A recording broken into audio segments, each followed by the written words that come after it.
बंधुओं, एक ताजी घटना, अब इसे घटना कहा जाए या प्रायोजित घटना कहा जाए या शासन प्रशासन की विफलता असफलता कहा जाए, खैर जो भी हो, परिस्थितियां बड़ी विकट हैं।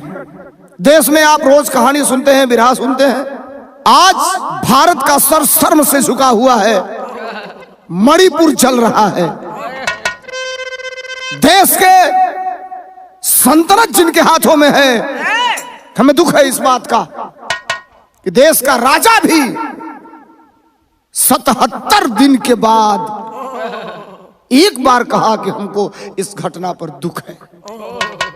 जब हम चंद्रयान की बात करेंगे, जब हम देश में बेटी बचाओ बेटी पढ़ाओ की बात करेंगे, और इस परिस्थितियों में जब हमारे और आपके बहन बेटियों को एक समुदाय के द्वारा भीड़ में खड़ा करके नंगा करके उनके आबरू को नीलाम किया जाएगा, सरकारें मौन रहेंगी, तो धिक्कार है। ऐसे सरकारों को जवाब देना पड़ेगा इसका। ये बिरहा आपके बीच में भेज रहा हूं, उम्मीद है आप सुनेंगे। बात पसंद नापसंद की नहीं है, ये पसंद होने वाली चीज नहीं है, ये सवाल है और ये उलाहना भी है। भूमिका के लाइन से कैसे मास्टर?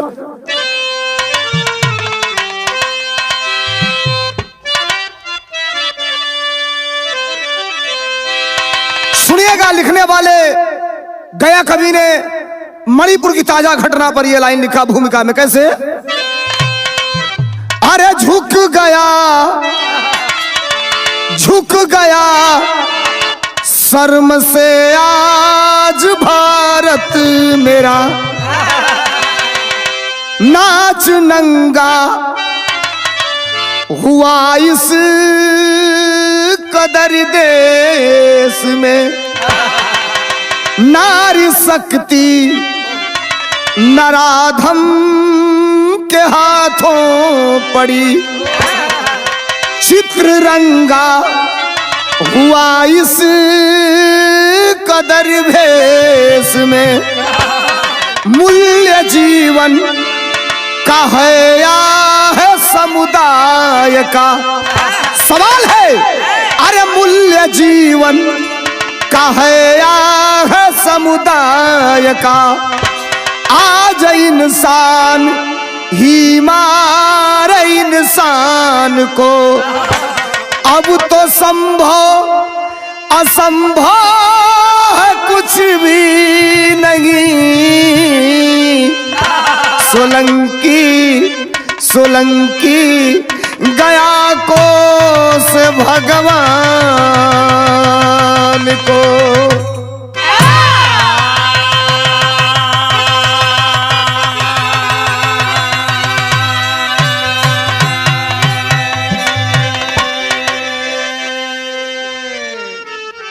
अब तो संभव असंभव है कुछ भी नहीं। भाषा समझिए, वार समझिए इस गाने का। सोलंकी गया कोसे भगवान को। कब तक धर्म के नाम पर और कब तक भगवान के भरोसे, देवी देवताओं के भरोसे हम अपने जीवन को सौंपते रहेंगे? मानवीय आधार पर जो चीजें मणिपुर में हुई है उसको होना नहीं चाहिए था। सुंदर और इस घटना से सीधे सुटेबल एक गजल इस बिरहा में लिखा गया। सुनिएगा, मणिपुर जल रहा है, देश में इस घटना की चर्चा है, निंदा हो रही है, थू थू हो रही है। बिरहा में गजल लगल कैसे मास्टर?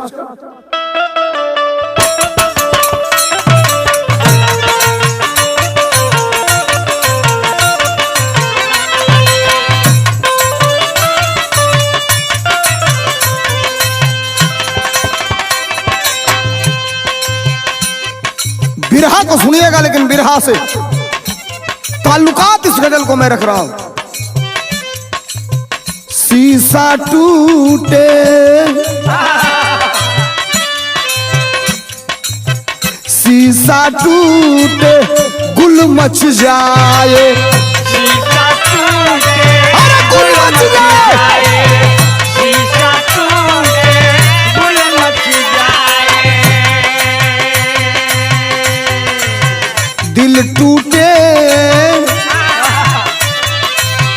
दिल टूटे आवाज न आए, टूटे आवाज न आए, दिल टूटे आवाज न आए।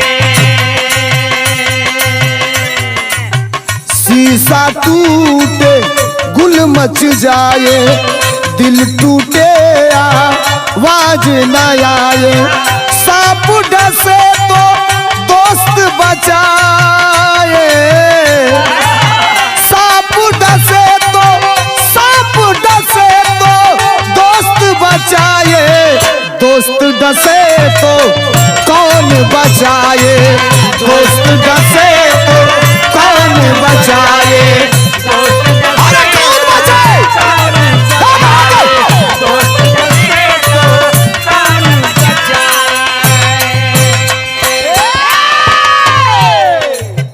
देश के माहौल को खराब करने वालों, गया कवि की कलम ने यह चेतावनी दिया है, देश में रहते भी हो और देश के अस्मत के साथ खिलवाड़ भी करते हो। सुनिए ये लाइन है क्या, देश में रह कर, देश में रह कर देश न भाए,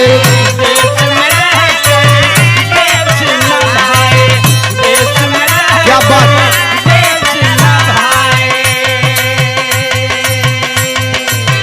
दुनिया ऐसा, दुनिया ऐसा सितम गिराए, दुनिया ऐसा सितम गिराए, दुनिया ऐसा सितम गिराए।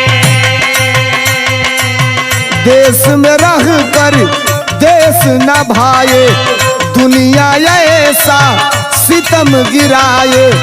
आग जले तो पानी बुझाए, आग जले तो, आग जले तो पानी बुझाए, पानी जले तो कौन बुझाए, पानी जले तो कौन बुझाए, पानी अरे कौन बुझाए, बहादुर पानी जले तो कौन बुझाए।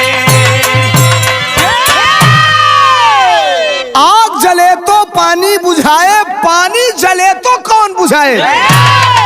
साहब मैं पहले ही कहा आपको, ये बिरहा जो आपके बीच में जा रहा है सुर्खियां बनी हुई है दुनिया के अंदर।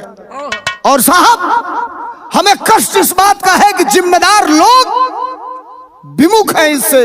वो तो हाई कोर्ट नहीं होता, जुडिशली नहीं होती, सुप्रीम कोर्ट का आदेश नहीं आया होता तो शायद 2 वक्त जो साहब ने बोला है वो भी नहीं बोले होते। शुरुआत हमारे बिरहा की है, कहानी कैसे न तनी बात करो करिए कैसे मास्टर।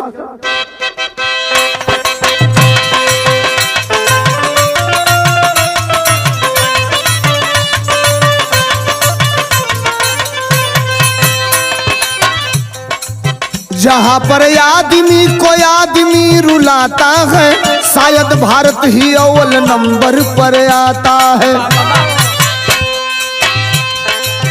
घटना मणिपुर की दुनिया को झकझोर दिया, सीधे उत्थान से इज्जत को लाके जोड़ दिया। कुकी समाज जो आदिवासियों में आता है, कभी सरकार से ना अपने हक को पाता है। इलाका चूरा चंदनपुर में विरोध हुआ, मैतेई वर्ग को लेकर खड़ा प्रतिरोध हुआ।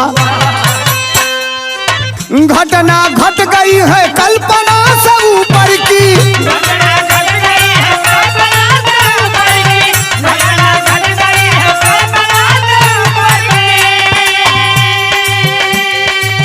तो घटना घट गई है कल्पना से ऊपर की। जुल्म इतना हुआ कि खैर नहीं दूभर की।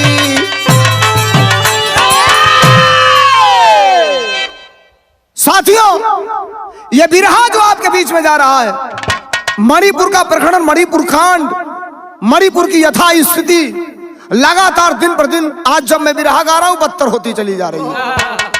अब मणिपुर के चूराचंदपुर जनपद से इस घटना की ताल्लुकात है, जो पूरे देश में यह बात फैली हुई है। ये चूराचंदपुर है कहां? मणिपुर की राजधानी इंफाल, और इंफाल से 63 किलोमीटर की दूरी पर यह चूराचंदपुर जनपद है। यह जनपद आदिवासियों का बाहुल्य जनपद है, और इस जनपद में 28 अप्रैल को गवर्नमेंट लैंड सर्वे के विरोध में द इंडिजिनस ट्राइबल लीडर्स फोरम ने चूराचंदपुर में बंद का ऐलान कर दिया। 8 घंटे बंद का ऐलान कर दिया। इस 8 घंटे के बंद ने उग्र रूप धारण कर लिया। जो बंद कराने वाले लोग थे उनमें झड़प हो गई, और झड़प होने का कंडीशन ये हुआ, नतीजा ये हुआ कि उपद्रवियों ने वन विभाग के ऑफिस को आग के हवाले कर दिया। धू धू करके मणिपुर में वो वन विभाग का ऑफिस जलना चालू हो गया। धीरे धीरे धीरे धीरे धीरे धीरे धीरे धीरे धीरे कुछ दिन और बीता है। ये घटना इतनी बड़ी हो जाएगी, शायद इसकी कल्पना दुनिया को और देश को नहीं था, किसी दूसरे स्टेट को भी नहीं था। अब एक दिन 27-28 के हिंसा के बाद, ठीक 5 दिन बाद 3 मई को भी एक जुलूस निकाला गया था, विरोध प्रदर्शन। वो विरोध प्रदर्शन का मतलब क्या था? बिरहा में हमरे तरज लाग गई। कौन तरज है मास्टर?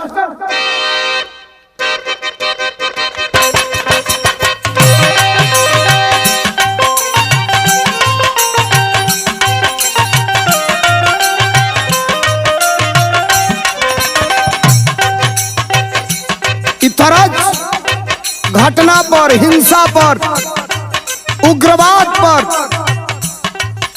तरज भले ही सामाजिक गीत बा, लेकिन इ तरज पर सुटेबुल बा। गया कभी ये तरज के लिखला का लिखला? भाई ऐसे भाई लड़े, अरे भाई ऐसे भाई लड़े, लड़वले पड़ोस बा।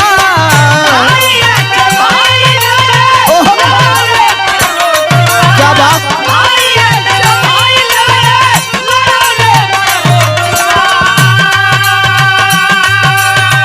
भाई ऐसे भाई लड़े, लड़वले पड़ोस बा। माँ नहीं के पड़ी की, माँ नहीं के पड़ी की, अरे जमनवे का दोष बा। माँ नहीं के पड़ी की, जमनवे का दोष बा। माँ नहीं के पड़ी की। अब भाई सुनाया भैया, बिरहा हमार ये मणिपुर के घटना पर सीधे लेके चलते हैं आप लोगों के बीच में। 3 मई को all India tribal student union of Manipur ने एक जुलूस निकाला, आदिवासी एकता मार्च उसका नाम था। मकसद क्या था जुलूस का? वो प्रदर्शन था, किस विरोध में था? तो विरोध ये था कि मैतेई समाज को एसटी का दर्जा देने के विरोध में कुकी समाज ने वो प्रदर्शन किया था, वो जुलूस निकाला था, वो प्रदर्शन किया था। कारण क्या था? स्थिति आपके बीच में साफ कर रहा हूं, जरा सुनिएगा कैसे। मैतेई समाज को, अरे मैतेई समाज का जब भइल विरोध बा,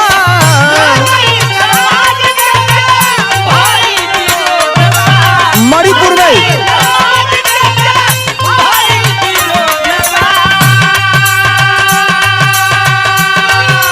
अरे मैतेई समाज का जब भइल विरोध बा, बतिया ही बतिया में, बतिया ही बतिया में बढ़ गई क्रोध बा।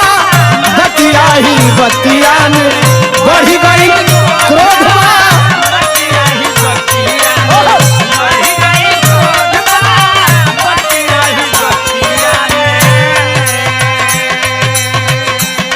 अब जरा सुनिए ये साहब, मैतेई समाज के विरोध में कुकी समाज, अब ये दोनों समाज आमने सामने है और आमने सामने उस विरोध प्रदर्शन का नतीजा ये रहा, क्या रहा? सरकारी संपत्ति में अगिया लगाए,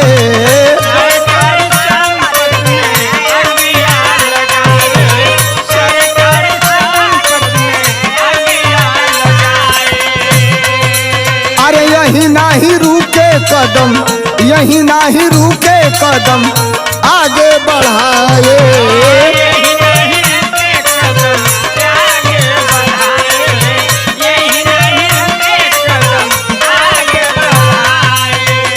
अब ये लड़ाई कहां तक आ गई?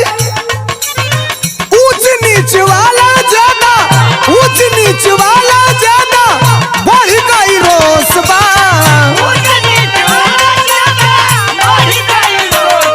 दोनों पक्षों में।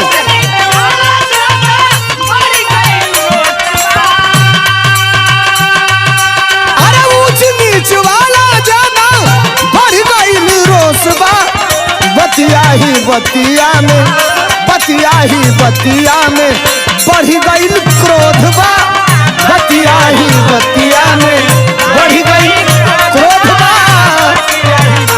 ओहो!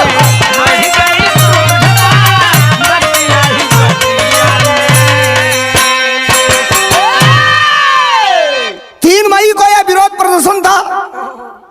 ये किसी तरह स्थिति परिस्थिति क्या रही क्या नहीं रही, मणिपुर में हिंसा का रूप ले चुका था, लेकिन उसी समय मेरे गाने का की पॉइंट, और मैं किस बात पे फोकस करना चाहता हूं, जरा आइए।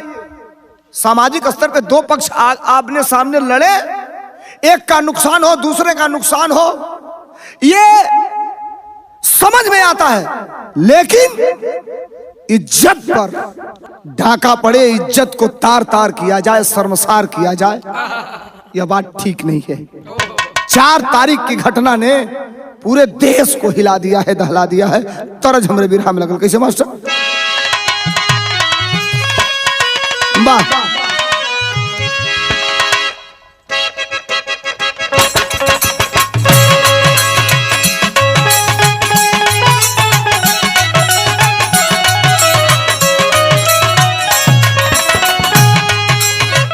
तरज एहो करे जा, एहो करे जा मन राखिले तू हो, मन राखिले तू हो, अरे मन राखिले तू हो, एहो करे जा मन राखिले तू हो, तनी खिड़की से एक बेरी, अरे तनी खिड़की से एक बेरी ताक दे तू हो, तनी खिड़की से एक बेरी झांक दे तू हो।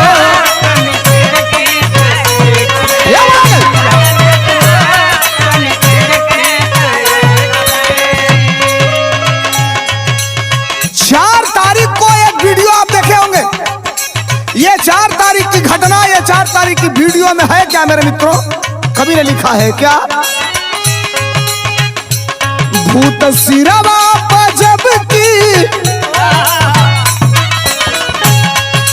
एक समुदाय है, और वो समुदाय कर क्या रहा है? भूत सिरवा जब की सवार भइले हो,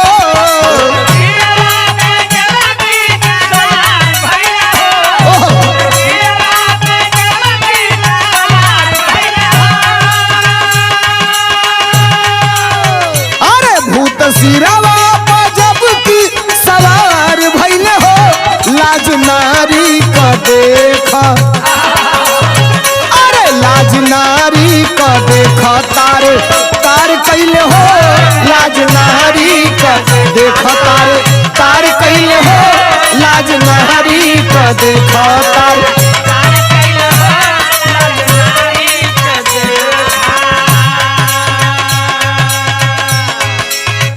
बहुत घुमाने की जरूरत नहीं है और बहुत हम सरकार के जैसे इस मामले को लपेटने के चक्कर में नहीं है।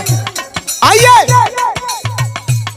मणिपुर के मुख्यमंत्री से मेरा एक सवाल, आपके राज्य में, आपके जनपद में, आपके प्रदेश के जिले में 2 बेटियों को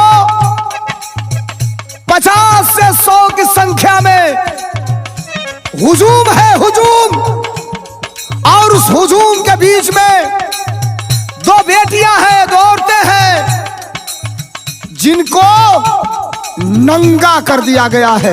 नंगा, तन पे एक वस्त्र नहीं है, एक सूत भी नहीं है। साहब, यही तक केवल उपद्रवी थोड़े रुके, नंगा किए हैं, किसी तरह अपने आप को बचा रही हैं, छिपा रही हैं, हरकत भी गलत करते चले जा रहे हैं। बकायदा उसका वीडियो बनाया जा रहा है। थू है ऐसे लोगों पर जो लोग खड़ा होकर के ऐसे दृश्य को देखते हैं। चुल्लू भर पानी में डूब मरो, ये देखने से पहले अपने माँ की वो नंगी बदन तुम्हें शायद याद होगी कि नहीं होगी, ये याद कर लेना चाहिए था, जिस तन से तुम पैदा होते हो। आज उसी बहन और बेटी को नंगा किए हो। अंजाम का निकलन, कैले निर्वस्त्र हाथ, कैले निर्वस्त्र हाथ जोड़ बिटी हिलिया।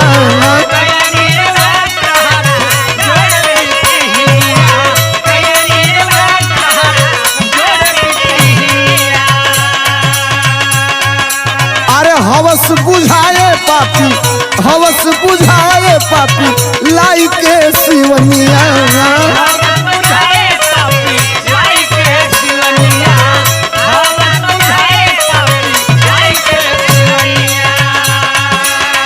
अबला पवई जाय अत्याचार कैले हो,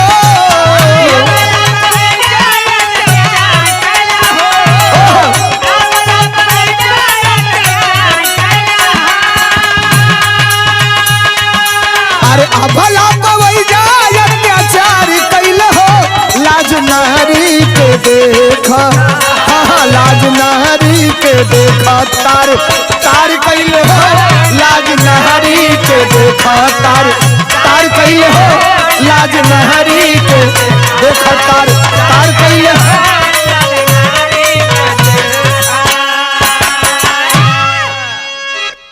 साथियों, 4 तारीख को जो घटना हुई है,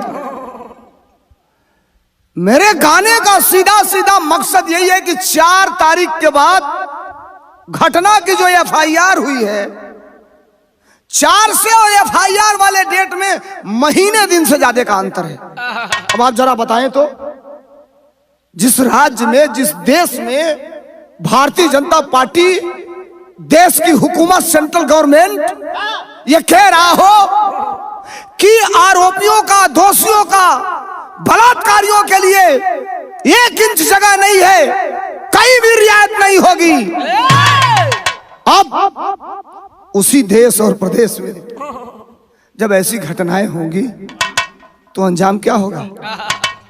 4 तारीख को समूह, और उस समूह में 2 बेटियां, एक की उम्र 19 वर्ष, दूसरे की उम्र उससे भी कम। आगे आगे उस लड़की को चारों तरफ से भीड़ घेरी हुई है और उस लड़की को जुलूस में आगे लेकर के लोग चले जा रहे हैं। क्या ये समाज है साहब? क्या ये युवा पीढ़ी है साहब? जो युवा पीढ़ी इस देश में स्वामी विवेकानंद बनने का काम किया था, जो युवा पीढ़ी इस देश में दयानंद सरस्वती बनने का काम किया था, जो युवा पीढ़ी इस देश में सुभाष चंद्र बोस, चंद्रशेखर आजाद बनने का काम किया था, जो युवा पीढ़ी इस देश में लाल बहादुर शास्त्री बनने का काम किया था, जो युवा पीढ़ी इस देश में BR अम्बेडकर बनने का काम किया था, आज वही युवा पीढ़ी 2 महिलाओं को नंगा करके लेके जा रहा है। शर्म आनी चाहिए। थू है ऐसे। शासन और प्रशासन काम मर गए साहब, काम मर गए तुम लोग। चुल्लू भर पानी में वहां के प्रशासन को डूब के मर जाना चाहिए, चुल्लू भर पानी में। अबला है, हाथ जोड़ रही है, रो रही है, बिलख रही है। भाई हो, पिता समान हो, काहे ऐसे कर रहे हो? बिरहा में टेरी लगल मास्टर, अंजाम का निकलल।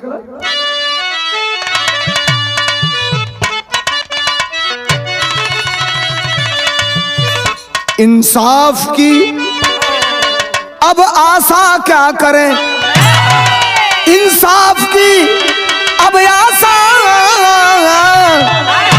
हाँ इंसाफ की अब आशा क्या करें। अरे भारत समझ गया है बुलबुल तेरी भाषा, भारत समझ गया है बुलबुल तेरी भाषा, इंसाफ की अब आशा क्या करें। अब भीड़ में 5 लोग उन बहनों पे अचानक टूट पड़ते हैं। बहनों के शरीर से, अस्मत से, इज्जत से खिलवाड़ करना चालू करते हैं।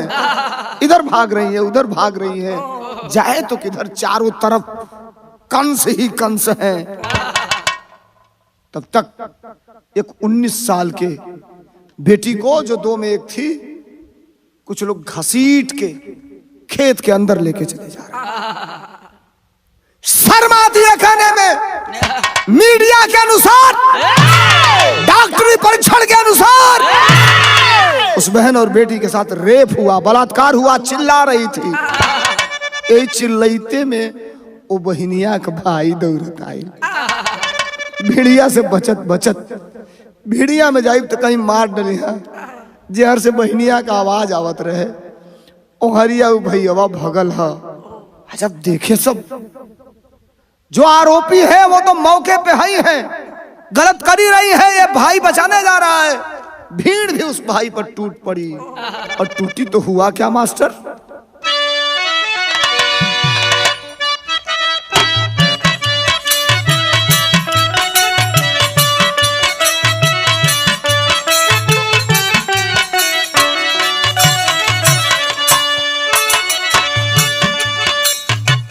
लजिया बचावे जबकि अइले बीरानावा हो, अइले बीरानावा हो। बहिनी के सुनी के गोहार जी, अरे कैले लड़ाई काफी द्रौपदी के भैया हो, द्रौपदी के भैया हो। पापी दिए जनवे से मारी जी, अखुनवा बहा के भागी गईले कामीनावा हो, गईले कामीनावा हो। केहू नाही सुनले बापू कार जी, अरे रापट लिखावे जबकि थानवा में गईली हो, थानवा में गईली हो। रापट ना लिखे थानेदार जी,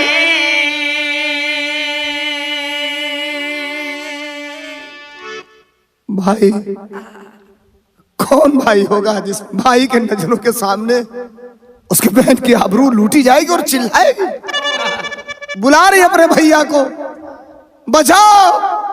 दौड़ते हुए ये भाई जाता है, मेरे बहन के आबरू को छोड़ दो, हमें मारना है मार लो, छोड़ दो बहन के आबरू को।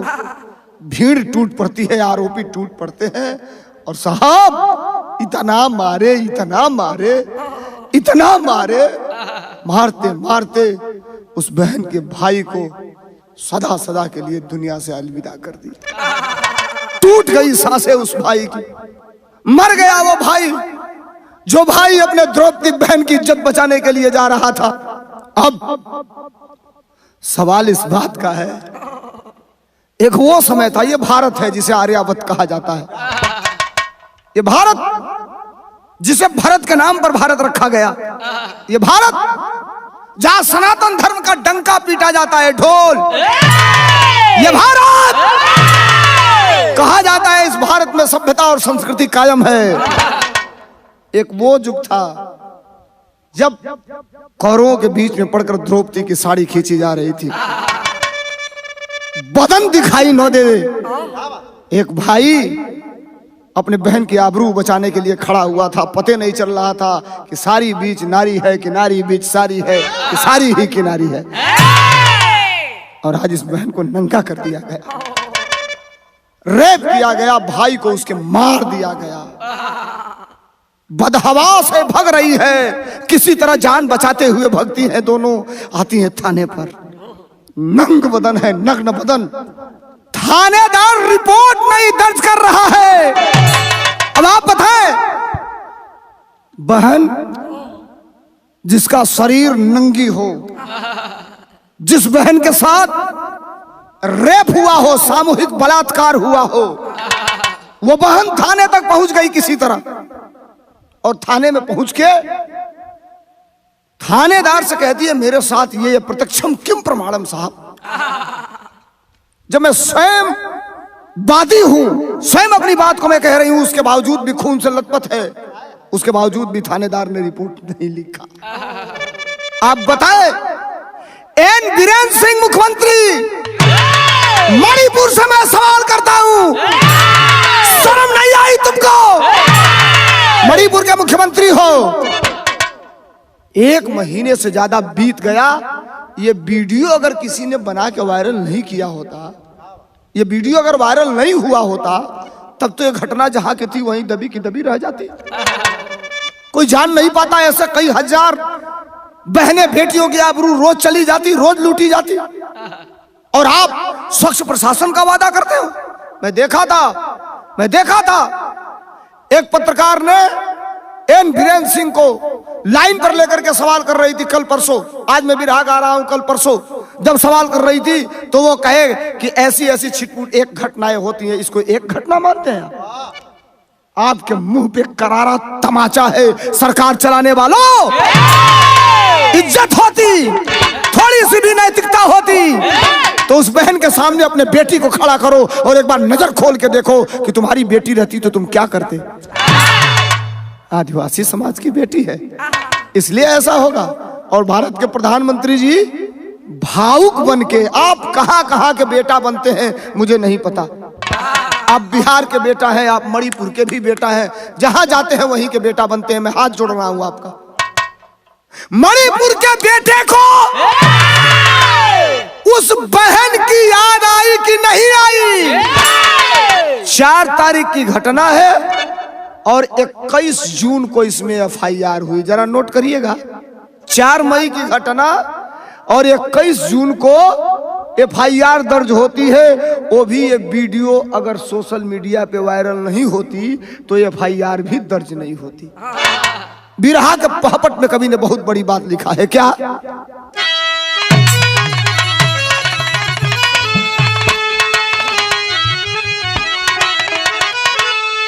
आप जरा समझिए, जिस बेटी की, जिस बहन की इज्जत लूटी गई, उसके भाई को भी जान से मार दिया गया। वो तो मर गया और इसे जिंदा मार दिया गया। कुंवारी बेटी को, कुंवारी बहन को सील भंग हो जाए, मेरे कहने का मतलब समझिएगा, सरकारी भाषा में बोल रहा हूं, उसकी आबरू चली जाए तो वो जीते जी मर जाती है, जिंदा लाश बन के रहती है। सवाल करता है एक कवि का कलम और सवाल करता है धर्मेंद्र सोलंकी मणिपुर की सरकार से, सेंट्रल गवर्नमेंट की सरकार से। बिरहा के पहपट में क्या मास्टर? जवाब दो, क्यों लूटी गई कुंवारी भारी निंदा है? अरे जवाब दो, क्यों लूटी गई कुंवारी भारी निंदा है? अब पूरा देश घटना से है शर्मिंदा, भारी निंदा है।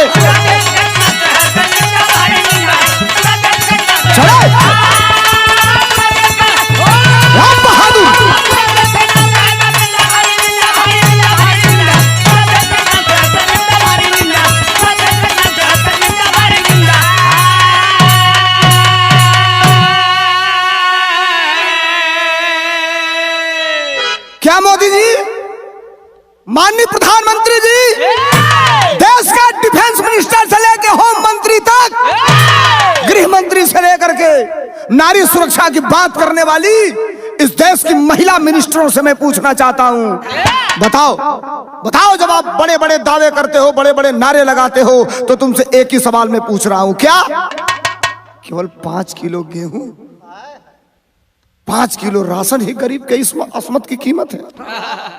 हमारे इज्जत को, हमारे बहन बेटी के आबरू को केवल 5 किलो गेहूं और 5 किलो चावल पे तौल दोगे?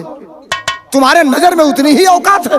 सुनो, ये लाइन गया कवि ने लिखा है, क्या क्या गरीब के जीने का अरे हक नहीं है भारत में, अंधभक्त बतलाओ क्यों अरे चुप हो अपने स्वार्थ में, अरे महंगाई से मरते लोगवा जिंदा भारी निंदा है, अब काम हो रहा गंदा से भी गंदा भारी निंदा है।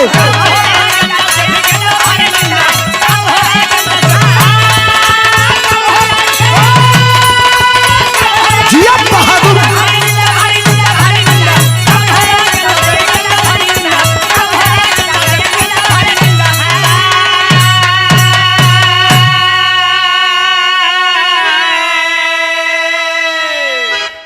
जल रहा है मणिपुर धू धू करके। इस हिंसा की, इस घटना की आग मणिपुर के चारों तरफ, इंफाल से लेकर पूरे मणिपुर के कोने कोने तक। आरोपी मैतेई समाज के थे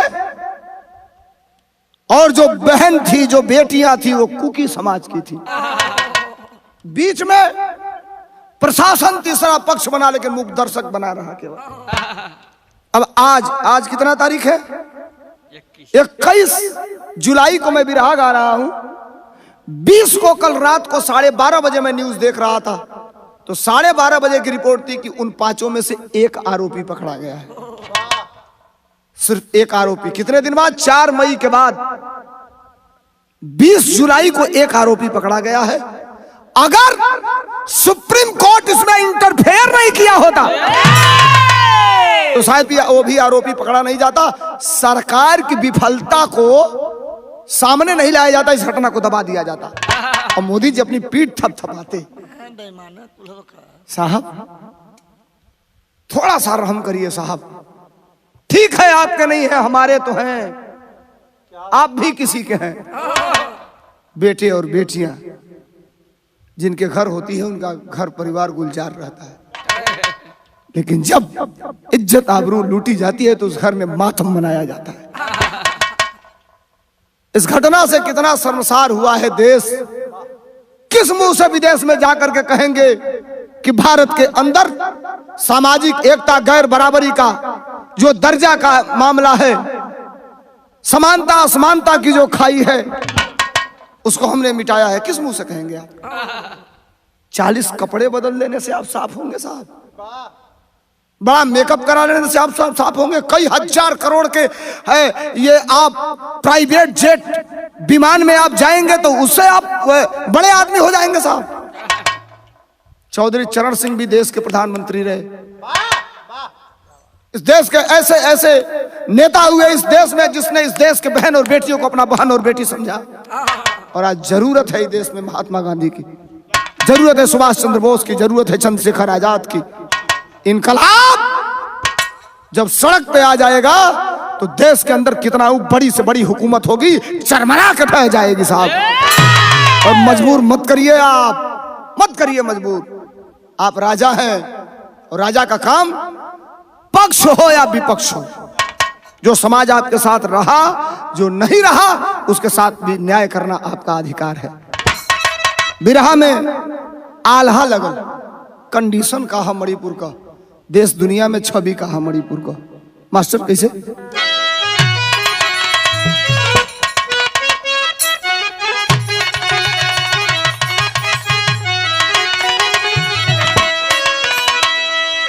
मणिपुर जरल जरल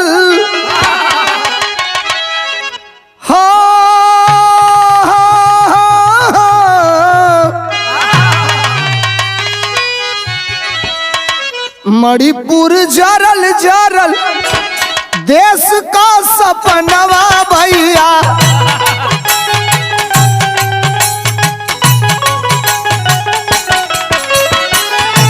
कैसे होई धारा से नेवरिया भैया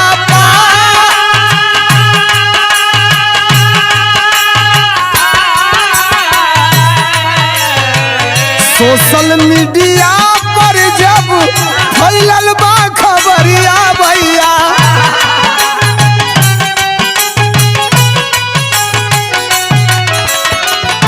मीडिया से जागल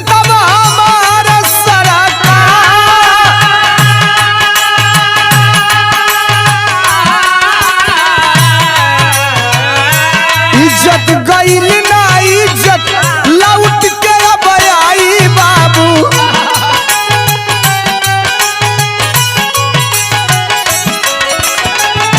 जल्दी सुनावा ये फैसला जुझा।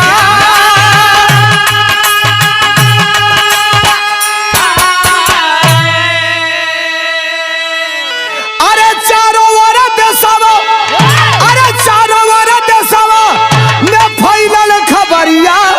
अरे तब जाके जागल मणिपुर सरकार बोला।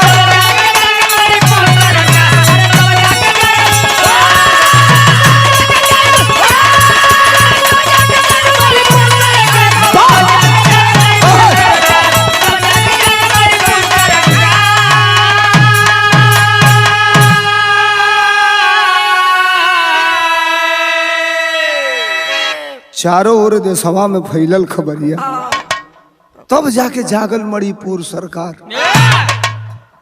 कुंभकर्ण की नींद सोए थे एन बीरेन सिंह साहब। राजशाही ये सत्ता लोकतंत्र है, डेमोक्रेसी में ये कुर्सी और ये सत्ता अस्थाई नहीं है। आज आपके पास है, कल इनके पास है, परसों इनके पास होगी। और ये जनता सबसे बड़ी मालिक होती है डेमोक्रेसी में, लोकतंत्र में। और मालिक के साथ ऐसा करता साहब। मैं धर्मेंद्र सोलंकी हूं, पक्ष विपक्ष को बड़ी मजबूती से आपके बीच में रखता हूं। हम कहीं आपको डाइवर्ट नहीं करना चाहते। खास ऑडियंस है जो मुझे सुनते हैं। मैं आपसे एक निवेदन करता हूं कि आधुनिक भारत में जिस समाज के अच्छे दिन आते हैं, लोग कहते हैं कि समाज का अच्छा दिन आया है, उस समाज का राष्ट्रपति बना दिया जाता है देश में। और इसी देश में महामहिम माननीय रामनाथ कोविंद साहब देश के राष्ट्रपति हुए। उस समाज का अच्छा दिन आया था उस समाज का अच्छा दिन। हाथरस में दलित समाज की बेटी को, जिस समाज से राष्ट्रपति महोदय आते थे, दलित समाज की बेटी को घसीटकर गैंग रेप किया गया। गैंग रेप के बाद अधमरी स्थिति में छोड़ दिया गया। हॉस्पिटल में कई दिनों तक जंग लड़ने के बाद वो लड़की मर गई। और पुलिस आधी रात को उस लड़की के डेड बॉडी को जला दिया। परिवार के लोगों को वहां खड़ा कराना भी उचित नहीं समझा, मुखाग्नि भी नहीं दी गई। उस समाज का उत्थान हुआ था, राष्ट्रपति बने थे उस समाज के। और आज जिस समाज की ये बहन को नंगा करके उसकी आबरू लूटी गई है, मणिपुर में बलात्कार हुआ है, भारतीय जनता पार्टी की सरकार है। और इस देश में उसी आदिवासी समाज की महामहिम श्रीमती द्रौपदी मुर्मू जी भारत की राष्ट्रपति है। हम किसी पे ब्लेम नहीं लगाते। पावर है, क्षमता है, अधिकार है, यह संविधान में है। अगर किसी भी स्टेट की सरकार जनता के रक्षा नहीं कर सकती, जनता की आबरू को नहीं बचा सकती, तो राष्ट्रपति को अधिकार है एक कलम से उस सरकार को बर्खास्त कर सकता है। लेकिन नहीं करेंगे। अब किससे इस्तीफा मांगा जाएगा? 2012 से 2017 तक उत्तर प्रदेश में एक सरकार चली थी, चींटी मर जाती थी, 40 मुंह भोंपा पाए एक ही बार कहते थे इस्तीफा देना चाहिए। बहन की इज्जत लूटी गई, भाई को मार दिया गया, नंगा करके घुमाया गया। एक आदमी बता दो इस सरकार का जो खड़ा होके उस मुख्यमंत्री से इस्तीफा मांगा हो? नहीं मांगा। इतना मत गिरो साहब, मत गिरो इतना। प्रकृति सबको मौका देती है। बिरहा के खड़ी में बहुत बड़ी बात गया कवि ने लिख दिया। क्या? अरे मणिपुर की बेटी को इंसाफ चाहिए। अरे न्याय नारी को अदालत में साफ चाहिए।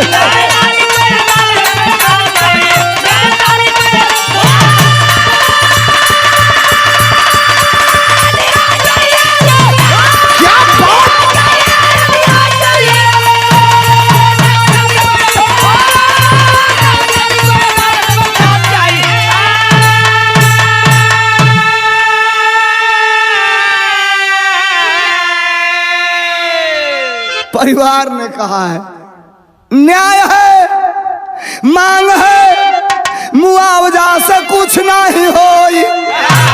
10 लाख, 20 लाख, 50 लाख। अब अपनी नाकामी को छिपाने के लिए आप 10 करोड़ भी दे सकते हो, हम जानते हैं आप लोगों को। अब तो दरवाजे पे जाके रो भी दोगे, लेकिन मांग है, मुआवजा से कुछ नहीं होई। अरे माई बगल आइल अपने हीरावा के खो।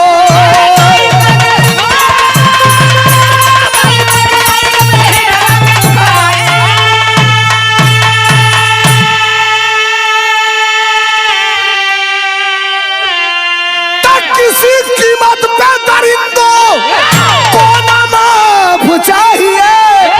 अरे न्याय नारी को अदालत में साफ चाहिए।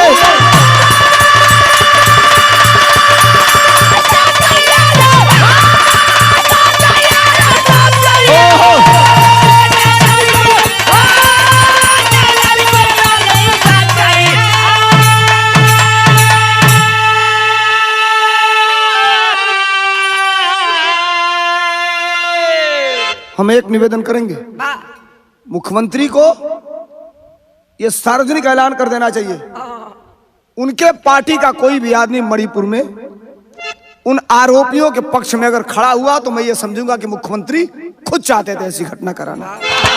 मना करना चाहिए कि एक भी आदमी उन पापियों के, उन बलात्कारियों के पक्ष में खड़ा ना हो उनके साथ।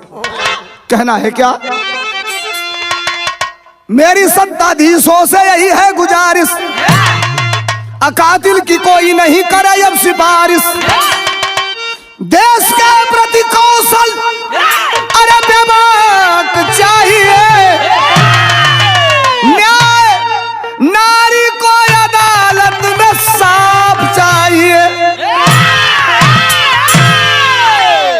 आज मणिपुर जल रहा है और घटना करने वाले, माहौल बिगाड़ने वालों को आप पकड़ लेंगे, पुलिस कस्टडी में रख देंगे। उनके चेहरे पे सिकन है, उनको ऐसी सजा मिले रूह कांप जाए, दोबारा ऐसी जघन्य अपराध करने के बारे में कोई सोचे नहीं। ये हमारी मांग है सरकार से, और उस बहन के प्रति, बेटी के प्रति संवेदना हमारी है। कलाकारों के तरफ से उस बहन बेटी को संवेदना है। हम आपके दुख को कम तो नहीं कर सकते, लेकिन हम आपके दुख में हम आपके साथ हैं। वो बहन, जिस बहन की आबरू लूटी गई थी, ठीक है दरिंदों ने अपना काम किया, लेकिन अब बताओ इसी तरह इस देश में फूलन देवी पैदा होती है। घटना के दोषियों को माफी नहीं मिलनी चाहिए किसी भी कीमत पे। बिरहा का अंतिम लाइन है कैसे, गुरु बिहारी गुरु गणेश, देश का डूबल नैया, स्वर्ग बसे चंद्रिका कवि, अरे लावो नया खेवैया। इंसाफ की अब आशा क्या करे, इंसाफ की अब आशा क्या करे। सोलंकी दया कभी बिरहा के है परिभाषा, इंसाफ की अब आशा क्या करे।